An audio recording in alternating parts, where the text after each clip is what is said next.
Life process के second part में आपका स्वागत है।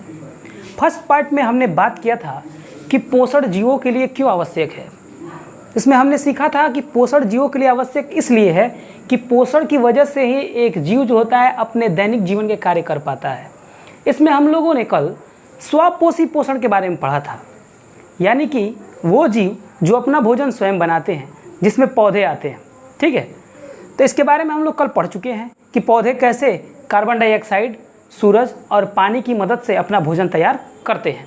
अब हम पढ़ेंगे कि जो विषमपोषी पोषण होते हैं, कि जीवों में जो पोषण होता है वो कैसे होता है। तो सबसे पहले इसमें हम अमीबा में पोषण की बात करेंगे। एक कोशिकीय जीव, अमीबा जो होता है एक कोशिकीय जीव है।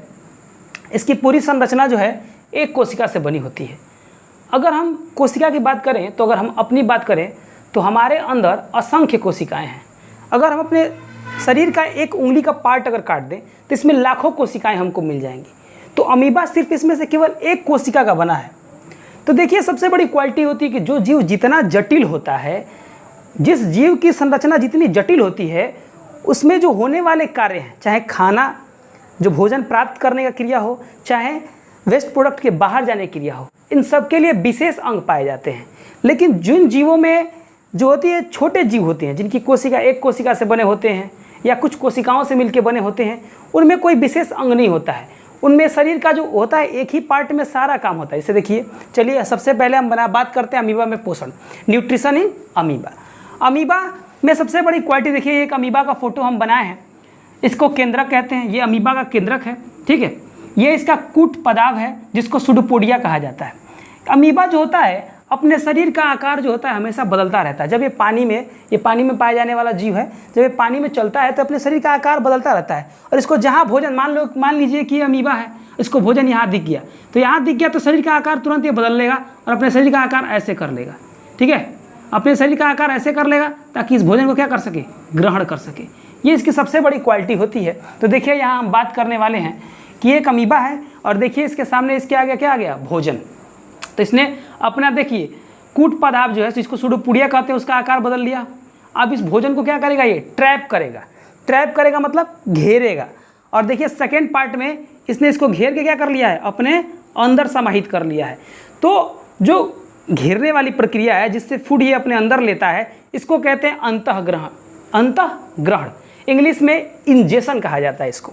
यानी कि अमीबा के सुडोपोडिया के आकार में परिवर्तन करने की वजह से भोजन लेने की जो प्रक्रिया है, इसको कहेंगे अंतःग्रहण।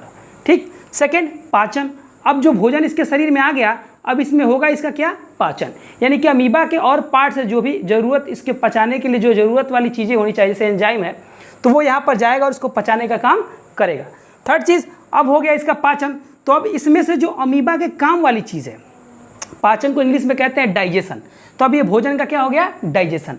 अब इसमें अमीबा की जो काम वाली चीज़ें हैं, भोजन हम क्यों ग्रहण करते हैं, इसलिए ग्रहण करते हैं कि उसमें से जो हमको ऊर्जा की आवश्यकता होती है, उसमें से हम पोषण ले सकें, ताकि उस पोषण से अपना ऊर्जा बना सके, अपने आप को मजबूत कर सके, अपने शरीर में वृद्धि कर सके, अपने आप को ताकतवर बना सके। तो अमीबा जो है अब इस भोजन में से क्या करेगा, अवशोषण करेगा। यानी कि इसके जो जरूरत वाली चीज़ें हैं उनको ये क्या कर लेगा, अवशोषित कर लेगा। अवशोषित करने के बाद देखिए, इसका हो गया भोजन का अवशोषण और ये हो गया स्वांगीकरण, यानी कि एसिमिलेशन। वो भोजन जो है उसके शरीर में क्या हो गया, लग गया। अब देखिए इसका साइज भी क्या हो गया, थोड़ा सा बढ़ गया। और लास्ट स्टेज जो होता है वो होता है बहिक्षेपण, यानी कि जो वेस्ट प्रोडक्ट बच गया उसको शरीर से क्या करना, बाहर करना। तो अमीबा में देखिए 5 प्रक्रिया, ये पूरा एक कोशिका का बना होता है और एक ही कोशिका में सारा कार्य संपन्न हो जाता है। पहला अंतःग्रहण, सुडोपोडिया का आकार बदल के इसने भोजन को अपने अंदर क्या किया, ग्रहण किया। सेकेंड, भोजन अंदर आ गया तो उसका क्या होगा, पाचन। थर्ड, पाचन होने के बाद अब इसका क्या होगा, अवशोषण, यानी कि उसको शरीर क्या करेगा, अवशोषित करेगा।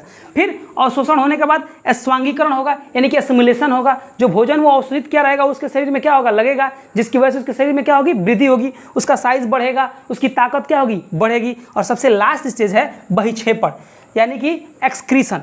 अब जो भोजन का वेस्ट प्रोडक्ट है, जो उसके यूज लायक नहीं है, वो क्या हो जाएगा, अब उसके शरीर से बाहर हो जाएगा। तो ये पूरी प्रक्रिया हमको अमीबा में देखने को मिलती है। इसमें जो होता है, ये पूरा अमीबा जो है एक कोशिका का बना होता है, इसमें एक केंद्रक होता है और ये जो आकार बदल रहा है इसको कूट पदार्थ या सुडोपोडिया कहा जाता है। ठीक है, तो इतना आप लोग लिख लीजिए और लिख के बताइए। अब हम बात करेंगे, देखिए लाइफ प्रोसेस में हमने अमीबा के बारे में बात किया, जीव में पोषण में पहले हमने अमीबा के बारे में बात किया। अब हम बात करेंगे मानव में पोषण, यानी कि अब हम किसके बारे में बात कर रहे हैं, मानव में, कि मानव में जो पोषण होता है वो कैसे होता है। तो मानव में पोषण और जो पूरी प्रक्रिया होती है इसको हम इस फिगर के माध्यम से समझेंगे। सबसे पहले हम भोजन को ग्रहण करते हैं, यह हमारा माउथ वाला पार्ट है, यहाँ से भोजन को हम ग्रहण करते हैं और दांत से भोजन को अच्छी तरह चबाते हैं और जिह्वा जो होता है, और यहाँ लार ग्रंथियाँ हैं जिसमें से लार निकलता है, यानी कि सलाइवा ग्लैंड्स हैं जिसमें से सलाइवा निकलता है जो कि वाटर टाइप का जूस होता है। ये क्या करता है, भोजन में मिलता है और जीभ जो होता है इसको मिलाने में मदद करता है, यानी कि दांत भोजन को छोटे छोटे टुकड़ों में तोड़ने में, और लार ग्रंथि जो होता है भोजन में स्टार्च होता है उसके पाचन में मदद करता है, और जीवा जो होता है इस लार को उस भोजन में अच्छी तरह से मिलाने का काम करता है। और यहाँ पर लार ग्रंथियाँ होती है, 3 तरह की ग्रंथियाँ होती हैं, आगे हम लोग इसके बारे में डिटेल में पढ़ेंगे। अभी पूरा एक ओवरव्यू ले रहे हैं कि किस किस चीज़ों के बारे में हम लोगों को अच्छी तरीके से इसमें जानना है। सबसे पहले लार ग्रंथि, सलाइवरी ग्लैंड्स, देखिए जीभ के नीचे भी होती है, साइड में भी होती है, कपोल के पीछे भी होती है, यहाँ भी होती है, यानी कि 3 पार्ट। देखिए एक यहाँ जीभ के नीचे, एक यहाँ, और एक जो होती है हमारे इस पार्ट में, इस वाले पार्ट में, यानी कि 3, एक इधर, एक यहाँ और एक जीभ के नीचे। ये 3 तरह की ग्लैंड्स होती हैं, आगे हम लोग इसके बारे में डिटेल में पढ़ेंगे। यहाँ से लार का सिक्रीशन होता है जिसमें 2 काम, सबसे मुख्य काम इसमें का 2 होता है। पहली चीज़ कि अगर भोजन के साथ कोई हम गंदी चीज़ खा चुके हैं, यानी कोई कीटाणु खा लिए हैं या फिर कोई गंदी चीज़ खा लिए, तो सलाइवा क्या करता है कि उसको मारने का प्रयास करता है, फर्स्ट काम। और सेकंड काम ये है कि हमारे भोजन में जो स्टार्च मड पाया जाता है उसके पाचन में जो होता है ये मदद करता है, ठीक है। और दांत हमको पता है कि भोजन के बड़े टुकड़ों को तोड़ के छोटे छोटे टुकड़ों में क्या करता है, कन्वर्ट करता है। और जीभ जो होता है इसको अच्छी तरीके से, सलाइवा को फूड में अच्छी तरह से मिलाने में काम करता है। अब जो होता है फूड जो होता है इस वाले पार्ट से हमारे ग्रास नली में आता है। देखिए यहाँ पे ग्रास नली भी है और यहाँ पे श्वास नली भी है, और ये जो होता है कपाट के थ्रू जो होता है, कपाट के थ्रू यहाँ पर बंद होता है। अब इसमें क्वालिटी क्या है कि जो आपको ग्रास नली और श्वास नली दिख रहा है, यहाँ पर एक कपाट होता है जो भोजन को, जैसे ही भोजन इसमें से चल के आता है तो ये कपाट गिर जाती है और ये दरवाज़ा बंद हो जाता है, जिसकी वजह से भोजन जो है हमारे श्वास नली में नहीं जाता है, भोजन हमारे श्वास नली में नहीं जाता है, और वो क्रमश संकुचन के द्वारा एक प्रोसेस होता है इसमें, वो भोजन कहाँ पहुँच जाता है, हमारे पेट में पहुँच जाता है, ठीक है। तो श्वास नली में भोजन को जाने से रोकता है ये कपाट, ये मसल्स का बना होता है। जैसे ही भोजन हम करते हैं ये कपाट इस तरह से होता है, देखिए ये कपाट ऐसे होता है, ऐसे एक कपाट होता है, और भोजन जैसे ही इस पर आता है ये गिर जाता है और ये बंद हो जाता है, और भोजन जो होता है हमारे अमाशय में चला आता है। अमाशय में अलग अलग पार्ट से इसमें से जूस निकलते हैं जो भोजन को क्या करते हैं, पचाने का काम करते हैं। इसमें सबसे इंपॉर्टेंट है HCl, हाइड्रोक्लोरिक एसिड, जो इतना पावरफुल होता है कि अगर उसमें ब्लेड का टुकड़ा डाले तो उसको गला सकता है। तो ये सोच लीजिए हमारे भोजन का क्या करता होगा, भोजन को अच्छी तरीके से एसिडिक बनाता है, उसको उसमें जितने कीटाणु होते हैं उनको मार डालता है, प्लस भोजन के कॉम्प्लेक्स से कॉम्प्लेक्स यानी कि जटिल से जटिल रूप को तोड़ के एकदम सिंपल फॉर्म में कर देता है, ताकि इसका पाचन क्या हो जाए, आसानी से हो जाए। यह अमाशय में काम होता है। उसके बाद भोजन आता है ग्रहणी में। ग्रहणी में इसको 2 जगहों से जूस मिलता है, एक अग्नाशयी पैंक्रियाटिक जूस, ये अग्नाशय है, अग्नाशय से जूस मिलता है, और एक पित्ताशय से जूस मिलता है। जो पित्ताशय से जूस मिलता है इसको लीवर कहा जाता है, यकृत, लीवर से जूस निकलता है, ठीक है। पित्ताशयी रस कहते हैं इसको, बाइल जूस, इंग्लिश में क्या कहते हैं, बाइल जूस, हिंदी में पित्ताशयी रस। और ये पूरे लीवर में से स्टोर होता रहता है, किसमें, पित्ताशय में, और जब जरूरत पड़ती है तो ये जो होता है अग्नाशयी रस, और ये एक ही वाल्व से खुलते हैं इसमें, किसमें, ग्रहणी में। और ग्रहणी में जब भोजन आता है तो देखिए पित्ताशय रस का काम क्या होता है, यानी कि जो लीवर से प्राप्त होने वाला काम होता है, वहाँ से जो जूस निकलता है इसको बाइल जूस कहते हैं, पित्ताशयी रस कहते हैं। इसका काम ये है कि हमारे फूड में जो कॉम्प्लेक्स फैट के टुकड़े होते हैं उनको तोड़ के सिंपलर चेंज, यानी कि फैट की बड़ी बड़ी गोलियाँ, यानी कि वसा की बड़ी बड़ी गोलियों को तोड़ के छोटी छोटी गोलियों में कन्वर्ट करना, और उनके पृष्ठ का क्षेत्रफल बढ़ा देना ताकि उनका पाचन आसानी से हो जाए। ये पित्ताशय से आने वाले रस का काम होता है। उसके बाद अग्नाशय से जो रस आता है उसका काम होता है प्रोटीन का पाचन करना, कार्बोहाइड्रेट का पाचन करना, इन सब का पाचन जो अग्नाशय से आने वाले रस होते हैं उनसे होता है।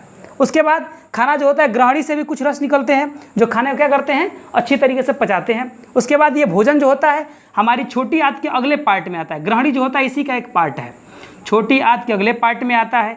यहाँ पर विलाई होते हैं जिनको प्रवर्ध कहा जाता है। उंगलीनुमा स्ट्रक्चर ऐसे ऐसे होता है इसके अंदर, ताकि इसका सरफेस एरिया बढ़ जाए और भोजन जो है अच्छी तरीके से इसमें अवशोषित हो जाए। छोटी आंत में भोजन का क्या होता है, अवशोषण होता है। उसके बाद भोजन यहाँ से बड़ी आंत में जाता है। ये जो अतिरिक्त संरचना दिख रही है इसको अपेंडिक्स कहते हैं। इसका हमारे शरीर में कोई यूज़ नहीं है, ये मतलब इसका कोई यूज़ नहीं है, ये बिना यूज़ का होता है। जब ये दिक्कत करने लगता है तो डॉक्टर अपेंडिक्स का ऑपरेशन करके इसको बाहर भी निकाल देते हैं। इससे हमारे शरीर पर कोई फर्क पड़ने वाला नहीं है क्योंकि इसका कोई विशेष काम नहीं है। ठीक, उसके बाद भोजन जो होता है हमारे बड़ी आंत में आता है और बड़ी आंत में जो होता है कुछ चीज़ों का पाचन होता है, कुछ चीज़ों का अवशोषण होता है। जैसे अगर भोजन में अतिरिक्त रूप से पानी है तो इसका अवशोषण हमारी बड़ी आंत कर लेती है। नमक अगर हो अधिक तो उसको अवशोषण कर लेती है। और थर्ड, अगर दवा हम जो खाते हैं उसका अवशोषण भी कुछ पार्ट का इसमें हो जाता है। उसके बाद ये मलाशय में आता है और मलाशय से गुदा द्वार में आके मलाशय के पास इकट्ठा होता है यहाँ पर। और उसके बाद हमारे दिमाग में जब सूचना जाती है, ठीक है, तो उसके बाद ये गुदा द्वार के थ्रू शरीर से बाहर आ जाता है। तो ये पूरी भोजन की प्रक्रिया एक बार फिर से समझा रहे हैं। भोजन को हम खाते हैं, दांत की मदद से इसको अच्छी तरह से चबाते हैं। लार ग्रंथियाँ आती हैं जो इसमें हम छोटे छोटे जीवाणु जो खाना के साथ खा चुके हैं, जैसे बाज़ार में छोला खा रहे हैं आप, जलेबी खा रहे हैं, तो क्या आपको लगता है कि वो साफ़ सुथरा रखा हुआ है और वहाँ पे कोई जीव पैरासिटिक एनिमल उस पर नहीं बैठा हुआ है, बैठे रहते हैं, मक्खियाँ घूमती रहती हैं। तो उसको जब खाते हैं तो आपका सलाइवा जो होता है उसको मारने का प्रयास करता है और जो बच जाते हैं उसको पेट में जो होता है सीएल उसको पूरी तरह से मार देता है। ठीक है, तो उसके बाद जिह्वा जो होता है सलाइवा को और फूड को अच्छी तरीके से मिलाने के लिए काम करता है। और सेकेंड चीज़, दांत जो होता है उस फूड को छोटे छोटे टुकड़ों में तोड़ने का काम करता है। उसके बाद भोजन जो होता है ग्रास नली आता है, ग्रास नली में आता है। तो देखिए श्वास नली और ग्रास नली को ये अलग करने वाला कपाट होता है ताकि भोजन हमारे फेफड़ों में ना जाए। ठीक है, तो कपाट बंद हो जाता है और भोजन जो होता है ग्रास नली से होते हुए हमारे आमाशय में आ जाता है। आमाशय में तरह तरह के जूस निकलते हैं जो भोजन का क्या करते हैं, पाचन करते हैं। हम इसके आगे इन सब एक एक पार्ट के बारे में डिटेल में पढ़ेंगे। ठीक है, अभी बस ओवरव्यू दिया जा रहा है, इसको समझाया जा रहा है। आमाशय में आता है, आमाशय में क्या होता है कि आमाशय में इसका पाचन होता है, इसमें HCl निकलता है, बहुत पावरफुल होता है। ये भोजन को अच्छी तरीके से गला देता है और इसको कॉम्प्लेक्स से कॉम्प्लेक्स यानी कि जटिल से जटिल रूप को तोड़ के एकदम सिंपलर फॉर्म में कन्वर्ट कर देता है। उसके बाद यहाँ पर ये ग्रहणी में आता है। ग्रहणी में अग्नाशय से इसको जूस मिलता है जो प्रोटीन, कार्बोहाइड्रेट का और पाचन करता है और वसा का भी कुछ पार्ट पाचन करता है। और जो पित्ताशय से आने वाला पित्त रस होता है जिसको बाइल जूस कहा जाता है, इसका काम जो होता है वसा की बड़ी बड़ी गोलियों यानी कि आप पुआ खा रहे हैं, फैट खा रहे हैं, तेल खा रहे हैं, रिफाइन में छना हुआ कोई चीज़ खा रहे हैं, तो इसका मतलब फैट जो होता है बहुत ज़्यादा मात्रा में कंज्यूम कर रहे हैं। तो इसमें लीवर जो होता है उस फैट की बड़ी बड़ी गोलियों को छोटी छोटी गोलियों में क्या करता है, तोड़ता है। अगर आप ज़्यादा इन सब का सेवन करेंगे तो आपको लीवर में समस्या देखने को मिलती है। उसके बाद ग्रहणी में आ गया भोजन, यहाँ पर जो होता है सभी जगहों से जूस आएगा और अच्छी तरीके से भोजन जो है गल जाएगा और उसमें के जो विटामिन मिनरल है सब अलग अलग हो जाएंगे। उसके बाद ये भोजन जो होता है ग्रहणी के बाद छोटी आंत के और दूसरे भागों में जाता है। ग्रहणी छोटी आंत का ही एक पार्ट होता है, आगे हम लोग सीखेंगे। इसमें क्या होता है कि इसमें विलाई जैसे उंगलीनुमा प्रवर्ध होते हैं इसके अंदर। इसका काम क्या होता है, भोजन का क्या करना, पाचन करना। इस पूरे पार्ट में होते हैं। भोजन का पाचन हो गया तब इसका अवशोषण करेंगे, यानी कि उसमें से ज़रूरत वाली चीज़ें होंगी उसको क्या कर लेंगे, अवशोषित कर लेंगे। और जो अतिरिक्त पार्ट होगा उसको बड़ी आंत में, यहाँ से इस पार्ट से बड़ी आंत में क्या कर देंगे, भेज देंगे। अब देखिए इसमें एक परिशेषिका पाया जाता है, इसको अपेंडिक्स कहा जाता है।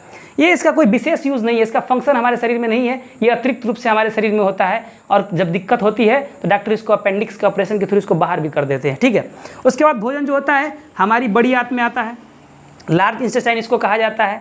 इसमें भोजन में से शरीर बहुत ही एडवांस मशीन है, ये नहीं चाहता है कि वेस्ट प्रोडक्ट के साथ शरीर का अतिरिक्त पानी जाए, तो क्या करता है कि उसमें का पानी अवशोषित कर लेगा, उसमें का नमक अवशोषित कर लेगा। ठीक है, तो बड़ी आंत का ये काम होता है। उसके बाद मलाशय में जो होता है सारा जो वेस्ट प्रोडक्ट है वो इकट्ठा होता है और उसके बाद जब हमारे दिमाग के पास सूचना जाता है तो ये गुदा द्वार के थ्रू जो होता है वेस्ट प्रोडक्ट क्या हो जाता है, शरीर से बाहर हो जाता है। तो ये पूरी प्रक्रिया है। ठीक, तो इसको आप लोग अच्छे से फिगर को बनाना सीखिए, इसको अच्छे से दोहराइए। ठीक है, धन्यवाद। इतना आप लोग रिवीजन करेंगे और आगे इसके बारे में एक एक टॉपिक के बारे में, माउथ के बारे में एक दिन पढ़ाएंगे, एक दिन आमाशय के बारे में पढ़ाएंगे, एक दिन लीवर के बारे में पढ़ाएंगे। अच्छी तरीके से इसका पूरा ओवरव्यू देकर अच्छी तरह से आप समझाएंगे। आप इस बताइएगा कि इसमें आप लोगों को कितना समझ में आया है। ठीक, थैंक यू, धन्यवाद।